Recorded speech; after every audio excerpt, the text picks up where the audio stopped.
दोस्तों, हमारी सीरीज चल रही है जॉर्ज होगन नोल्स की book in the grip of the jungles. पिछली कहानियां प्लेलिस्ट में है। हमारी नई कहानी है ए क्लेवर जंगल डॉकेट। एक बार की बात है, मैं शिकार कर रहा था नैनीताल के नीचे की पहाड़ियों में। इन्हें बोलते हैं तेराई फॉरेस्ट। ये लोकेटेड है हिमालय में। मेरे साथ थे मेरे ब्रदर इन लॉ, जिनका की नाम था मिस्टर B.A. रॉकबी। वो उस समय पर नैनीताल के फॉरेस्ट डिवीजन में फॉरेस्ट ऑफिसर थे। अभी उनको बोलते हैं मिस्टर रॉकबी। पुराने दिनों में उनको बोला जाता था mister Rebeck. Mister Rokeby well known sportsman, यानी कि जाने माने शिकारी थे और बहुत ही अच्छे नेचरलिस्ट के रूप में उनकी पहचान थी। अब उनका जो टेन्योर था इंपीरियल फॉरेस्ट सर्विसेज में, उस दौरान सैकड़ों टाइगर उन्होंने मार दिए थे। दोस्तों, क्या विसंगति है यहाँ पर। फॉरेस्ट, ये बात बुक में नहीं लिखी, मैं अपने आप बोल रहा हूँ क्योंकि पढ़ने के बाद मुझसे बिना बोले रहा नहीं गया कि यहाँ पर फॉरेस्ट ऑफिसर की तारीफ हो रही है कि अपने कार्यकाल में उन्होंने सैकड़ों टाइगर मार दिए थे। अजब तेरा तमाशा, अजब तेरा खेल, छुछुंदर के सर पे चमेली का तेल। अब यहाँ पर मिस्टर रॉकबी की बात करें तो वाइल्ड लाइफ के सर्किल में वो जाना माना नाम थे। उनका बहुत सम्मान था। वो अपना व्यू रखने में ओपन थे, कभी भी दो मत नहीं रखते थे। उनका साफ सुथरा सीधा साधा एक ही मत होता था और उनका मानना था कि जो ये फेलाइन स्पीशीज है, जो ये प्रीडेटर्स हैं जंगल के, इनके पास बहुत ज़्यादा दिमाग होता है और उनकी जो चालाकी है उसे कोई भी बीट नहीं कर सकता। अब चाहे इन कार्निवोरस जानवरों के छिपने की टेक्निक की बात करें, जब ये घात लगाते हैं किसी प्रे पर और अपने आप को उस वातावरण के अनुरूप ढाल लेते हैं, ये कला और किसी के पास नहीं होती। अब एक बार, चाहे वो टाइगर हो चाहे वो पैंथर हो, जब वो अपने इलाके से चलता है शिकार पर, तो वो तब ही दिखता है जब वो दिखना चाहता है। और कभी कभी तो ऐसा लगता है कि इंसान के जैसे सोचने और समझने की शक्ति होती है टाइगर और पैंथर में। अब बहुत कम शिकारी हैं जिन्होंने पर्दा उठाने की कोशिश की है परंपरागत शिकार के तरीकों पर से, और जिन्होंने गहरी सूक्ष्म दृष्टि रखी है घने जंगलों के अंदर ऐसी जिंदगी दिखाने में जंगल की जिसे पहले किसी ने देखा नहीं था। जंगल के अंदर अलार्म कॉल तो बहुत होती है, लेकिन अलार्म कॉल के अंदर के भी जो सीक्रेट्स हैं वो ज्यादातर लोगों ने बताए नहीं है। ये वो लोग थे जो कि थोड़ा अध्ययन करना चाहते थे और चाहते थे कि दूसरे भी अध्ययन करें। इन्हें सिर्फ ट्रॉफी की चिंता नहीं थी। जब हम साइंटिफिक पॉइंट ऑफ व्यू से देखते हैं, एक साधारण स्पोर्ट्समैन यानी कि एक साधारण से शिकारी का नॉलेज, जिसके पास ट्रॉफीज तो बहुत सारी होती है, यानी कि उसने बहुत सारे जानवर मारे हुए होते हैं, उसके पास अनुभव भी बहुत सारा होता है, यानी कि करीब करीब 25 साल का अनुभव। उसके बंगले में जाइए, उसके ड्राइंग रूम में जाइए तो बहुत सारे जानवरों के सजे हुए सर या बहुत सारे जानवर खड़े हुए मिल जाएंगे, मसाले से तैयार किए हुए। लेकिन अगर उसका नॉलेज देखें, कोई ऐसी घटना शेयर कर दीजिए जो कि थोड़ी सी हट के हो, तो उसका नॉलेज आपके सामने आ जाएगा। क्योंकि उसका शिकार का केवल एक ही सिद्धांत है, बैंग यानी कि बंदूक का धमाका, और ड्रॉप यानी कि शिकार का गिरना। अब जो एक नेचरलिस्ट होता है, सही तरीके का प्रकृतिविद, वो एक तरह से विकलांग होता है क्योंकि उसका सहारा होती हैं बहुत सारी किताबें। और जब वो नए नए इलाकों में जाता है तो वहां से जो उसे इंफॉर्मेशन मिलती है वो भी उसका सहारा होती है। उसके अंदर शिकारी की वो प्रवृत्ति भी नहीं होती जिसमें शिकारी जैसे ही जानवर को देखता है अनायास ही बढ़ चलता है उसकी तरफ उसका शिकार करने के लिए। नेचरलिस्ट ऐसा नहीं करता। अब जो मैं बात आपको बता रहा हूँ, ये मई के बीचों बीच की बात थी, यानी कि अच्छी खासी गर्मी पड़ रही थी, बहुत तेज गर्म हवाएं चल रही थीं, और जो साल के पेड़ थे यानी कि शोरिया रोबस्टा, उसके बीज हवा के माध्यम से यहाँ से वहाँ उड़ रहे थे। जमीन पर जहाँ भी निगाह जाती थी वहाँ पड़े होते थे पत्ते ही पत्ते। मिस्टर रॉकबी और मैंने कैंपिंग की थी पहाड़ के ऊपर एक सूखी नदी पर। हमें अपनी कैंपिंग के लिए जो पानी चाहिए था उसके लिए हमें रेत में गड्ढे खोदने होते थे और पानी निकल आता था। अब बहुत ही सुंदर चांदनी रात होती थी जब रात में हम सोते थे, नज़ारा बड़ा ही मनमोहक होता था। अब दिन भर जो गर्मी पड़ती थी वो नीचे पत्थरों से निकलती, लेकिन ऊपर से आ रहे होते थे ठंडी हवा के झोंके। चारों तरफ होती थी चांदनी, जंगल की परछाई बड़ी ही खूबसूरत लगती थी। रात के बज रहे होंगे करीब 2 जब मैं और मेरे ब्रदर इन लॉ हम लोग आराम कुर्सी यानी कि रिक्लाइनिंग चेयर पर आराम से लेटे हुए थे अपने कैंप के बाहर। हम लोग निहार रहे थे जंगल की आभा और छटा। तभी हमारा एक असिस्टेंट जो कि मोहम्मदन था आया। ऐसा लग रहा था कि उसके हाथ पैर कटे फटे हैं। उसने हमें इंट्रोड्यूस कराया एक फॉरेस्ट गार्ड से। उनके पीछे हमारे कुछ और आदमी खड़े थे, शायद इन लोगों ने ही उन्हें जगा दिया था। वो सारे के सारे बहुत ज़्यादा एक्साइटेड थे। तुम यहाँ पर किस लिए आए हो अब्दुल्ला? मिस्टर रॉकबी ने पूछा अब्दुल्ला से, जो कि हमारा गाड़ीवान भी था, थोड़ा बूढ़ा भी था। रात काफ़ी घनी हो चुकी है, तुम्हें इस समय तो अपने कैंप में जाके सोना चाहिए था। तुम्हारा मालिक क्या बोलेगा जिसकी गाड़ी तुम चलाते हो? अब अब्दुल्ला ने बोला, हुजूर, जो कि रात के अंधेरे में बहुत ज़्यादा परेशान लग रहा था। रात को उसे कुछ बड़ा ही खतरनाक एक्सपीरियंस हो गया था। उसके 2 बैल थे जो कि सफ़ेद रंग के थे और शायद वही 2 थे जो कि थे उसके साथी। और ना तो अब्दुल्ला ना ही उसके 2 बैल डरते थे टाइगर से, ना ही वो डरते थे हाथी से। अब्दुल्ला का कहना था कि मैंने अपनी सारी ज़िंदगी गुजार दी है इस जंगल में। मैं ठेकेदार के लिए काम करता हूँ। बहुत सारे बड़े बड़े साहबों का सामान मैंने कैरी किया है, कभी इस कैंप से उस कैंप तक, कभी उस कैंप से इस कैंप तक। दिन में रात में मैंने हमेशा सामान ढोया है। कभी नहीं देखा कि वक्त क्या हो रहा है। लेकिन इतना खतरनाक टाइगर मैंने अपनी ज़िंदगी में कभी नहीं देखा जितना अभी देखा है। वो तो शायद मेरी बैलगाड़ी में बैठना चाहता है एक सीट, सवारी करना चाहता है। गाड़ी के पीछे से गाड़ी पर चढ़ना चाहता है। उसे ना तो मेरी चिंता है ना ही मेरे बैलों की चिंता है। अरे भाई, इतना तो सोचना चाहिए कि मेरे बैलों पे लकड़ी ढोने का इतना सारा भार है। अगर टाइगर बैठ जाएगा बैलगाड़ी पर तो कैसे खींचेंगे मेरे बैल? अब जब ये बात हमने सुनी तो हमारे ठहाके छूट पड़े। हंसते हंसते हम लोग लोटपोट हो गए। अब ये सुन के थोड़ा अजीब लगा अब्दुल्ला का। वो बोला, साहब, आप मेरी बात का यकीन करें या ना करें, लेकिन ये बात जो मैं बोल रहा हूँ ये सच्ची है। अब साहब, मैं 8 मील वापस चल के आया हूँ अपनी और अपने बैलों की जान को खतरे में डाल के। चांदनी रात जरूर थी, लेकिन बहुत सारी जगह पर मुझे कुछ नज़र नहीं आ रहा था। कहीं पर भी कोई भी खतरा हमारा इंतज़ार कर रहा हो सकता था, बड़े बड़े पत्थरों, बड़े बड़े पेड़ों के पीछे छिपकर। कई बार मैं रास्ता भूल गया, कई बार रास्ते से नीचे उतर गई हमारी गाड़ी, क्योंकि मुझे दिखा ही नहीं। मेरी ज़िंदगी, जो कि ये जंगल थे, आज मेरी ज़िंदगी लेने के लिए तैयार थे। कई जगह मैंने बैलों को हाँका, लेकिन बैलों ने आगे बढ़ने से इनकार कर दिया, क्योंकि वो समझ रहे थे कि हमारा मालिक जहाँ हमें हाँक रहा है वहाँ तो मौत है। मैंने बैलों की बात सुनी, पीछे आया, बाद में धन्यवाद दिया अल्लाह को। तो उसके बाद तुम्हारे एक बैल को टाइगर ने मार दिया, क्या ऐसा है अब्दुल्ला?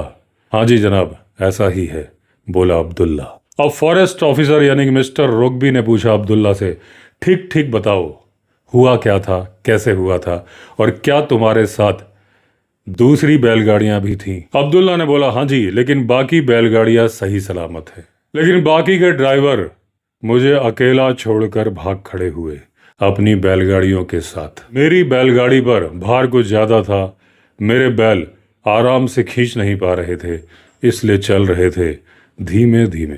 और क्योंकि मेरी आंखों पर चांदनी आ रही थी पेड़ों के बीच से, पत्तों के बीच से छनते हुए, तो मैंने अपनी आंखें बंद कर ली थी। अब मेरे दोनों बच्चे यानी कि दोनों बैल आराम से चलते जा रहे थे सधी हुई चाल में।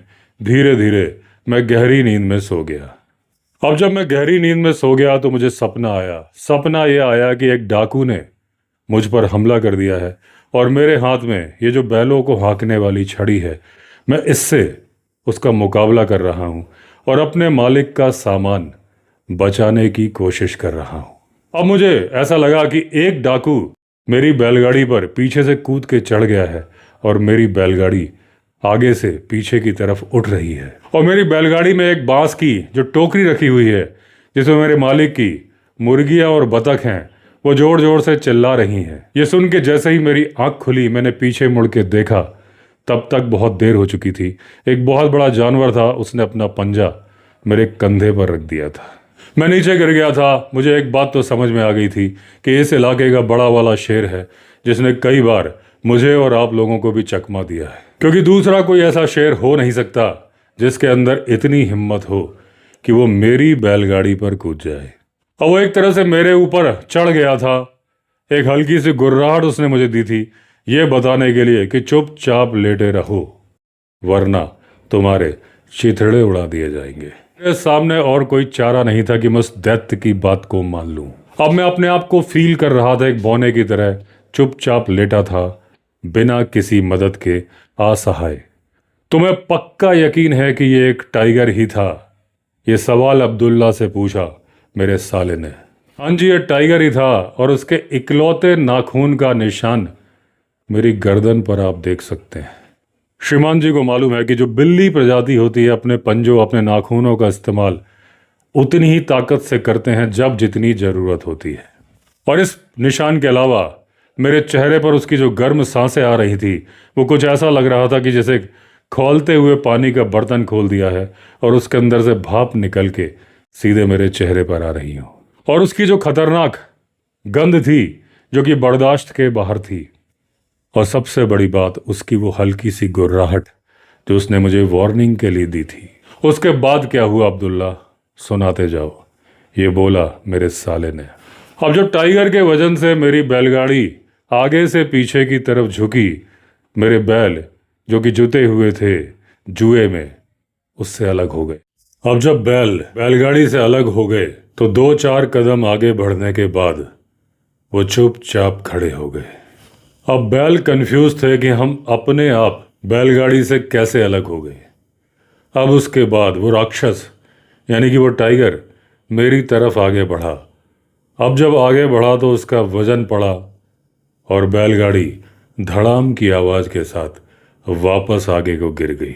मुझे लगा कि वो राक्षस बैलगाड़ी से नीचे उतर गया है, इस वजह से बैलगाड़ी आगे को गिर गई है, लेकिन नहीं, वो आराम से बैठ गया ड्राइविंग सीट पर।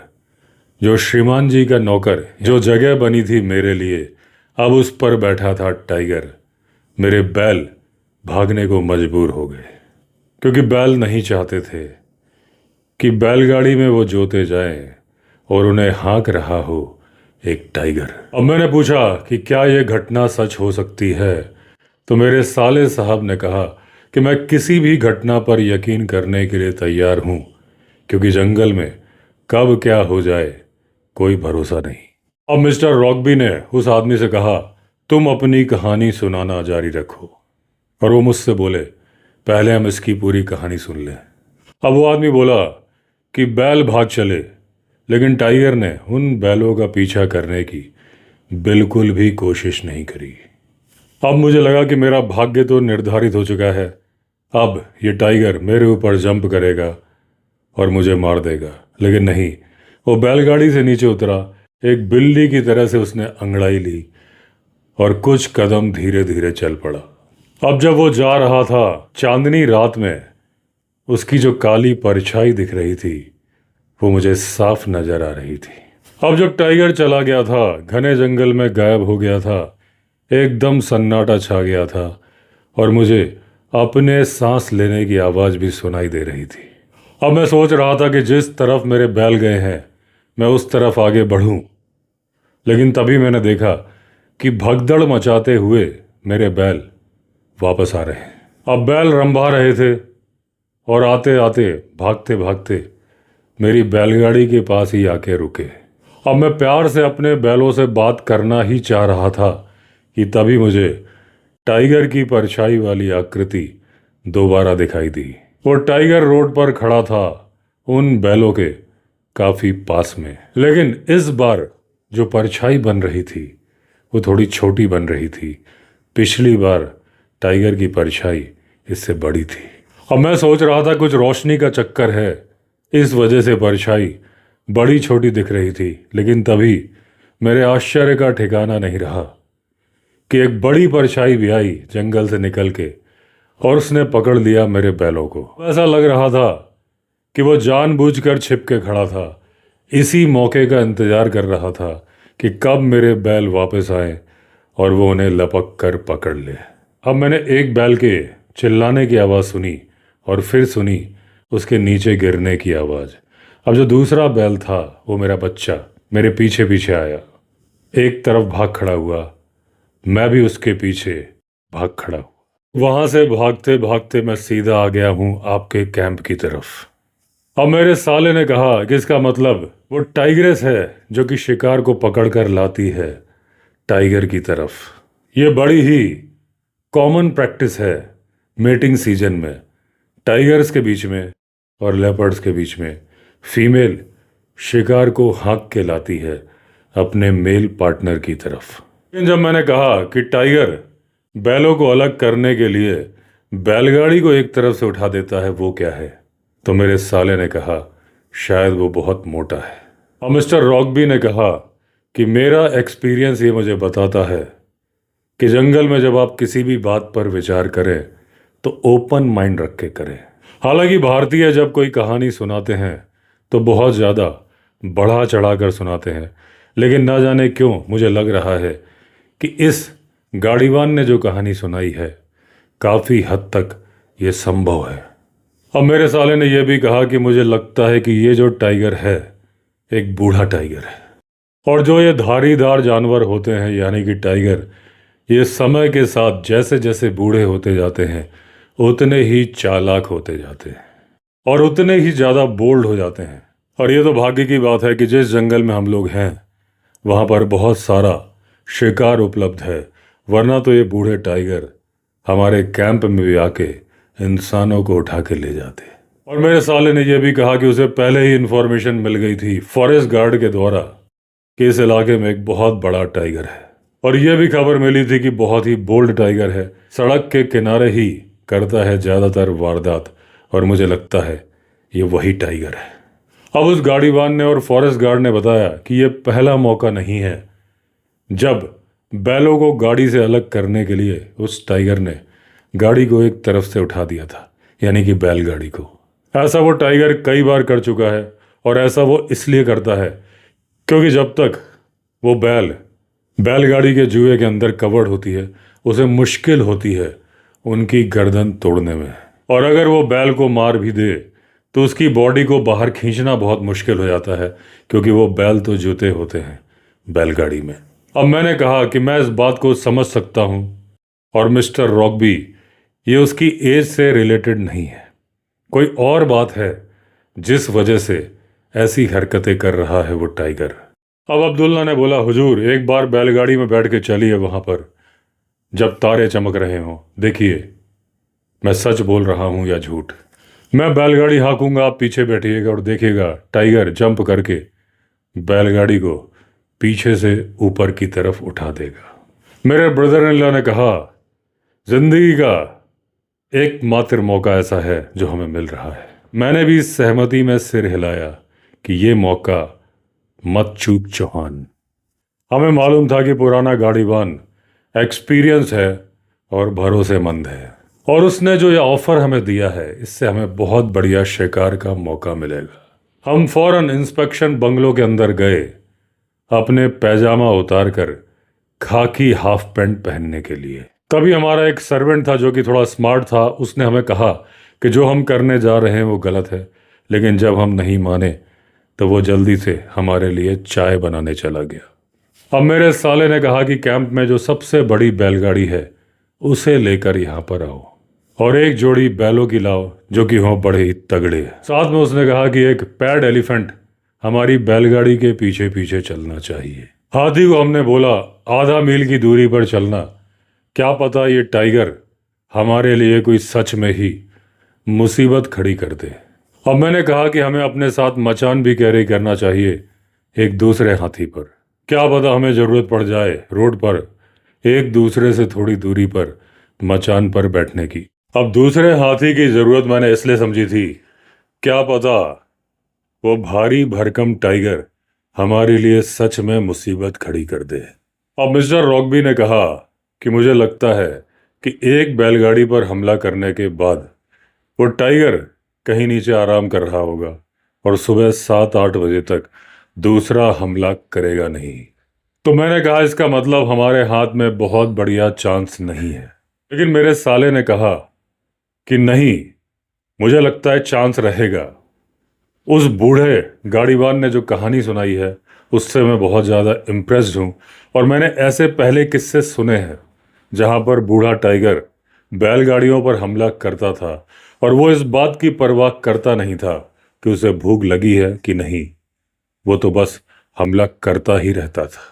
मैंने कहा यह जान के बहुत ही ज़्यादा आश्चर्य होता है कि उस जंगल में जहाँ शिकार भरा पड़ा है वहाँ पर कोई टाइगर इतना बोल्ड हो जाता है कि रोड पर आके बैलगाड़ियों पर हमला करता है। आज नहीं तो कल उसे भी तो खतरा हो सकता है। तो मेरे साले ने कहा इसका कारण ये है कि यहाँ पर जो चरवाहे पशु चराने के लिए अपने जानवर लेकर आते थे, अब उन्होंने दूसरे चारागाह की तरफ रुख कर लिया है। अब यहाँ पर पालतू मवेशी उसे मिलते नहीं हैं, मिलते हैं डियर, और उन्हें ये पकड़ नहीं पाता है। अब जिस बैलगाड़ी पर हमें ये एडवेंचर जर्नी पूरी करनी थी उसे लाया गया। अब्दुल्ला पूरी तरह से तैयार था उस गाड़ी को हाँकने के लिए।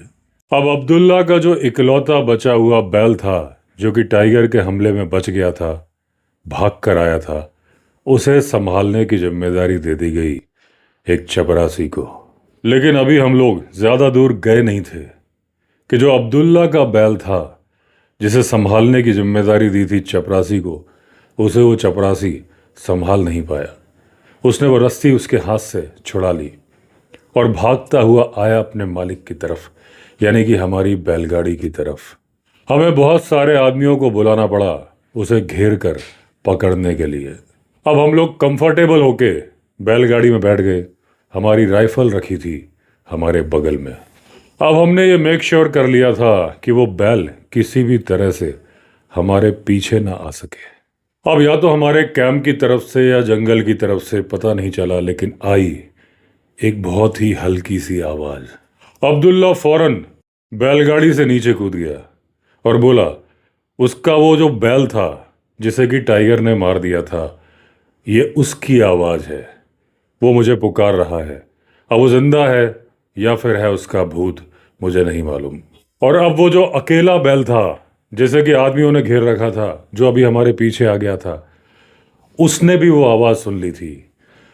वो भी लगता है मतवाला हो गया था और उसे संभालना उन सारे आदमियों के बस में नहीं था। अब्दुल्ला ने कहा मेरे बच्चे को जाने दो, वो अपने भाई को ढूंढने जाना चाहता है। मिस्टर रॉकबी और मैं धीरे धीरे उस भीड़ पर पहुंचे जहां ये सारा हंगामा चल रहा था।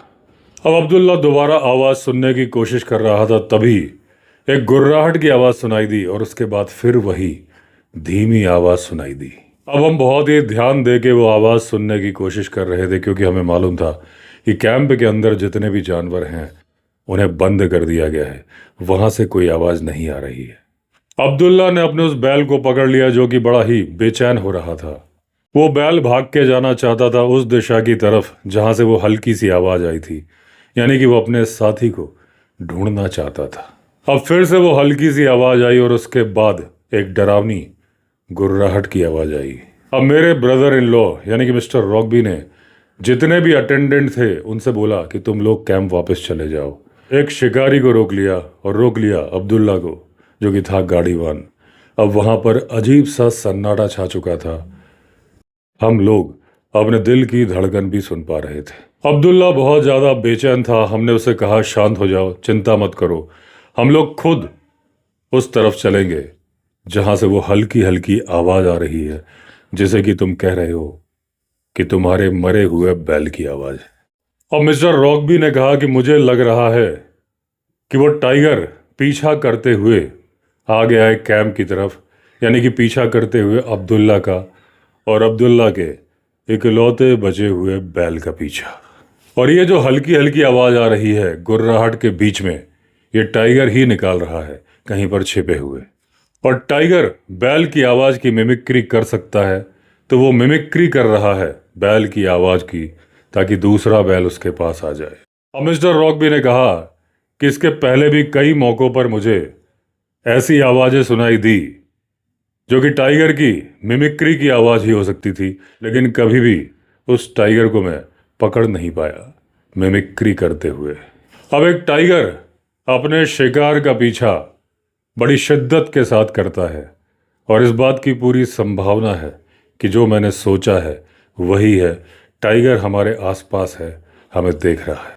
और मिस्टर रॉकबी ने कहा कि टाइगर बहुत ही तरह तरह की आवाजें निकाल सकता है। उसमें से कई आवाजें बहुत लो फ्रीक्वेंसी की होती हैं।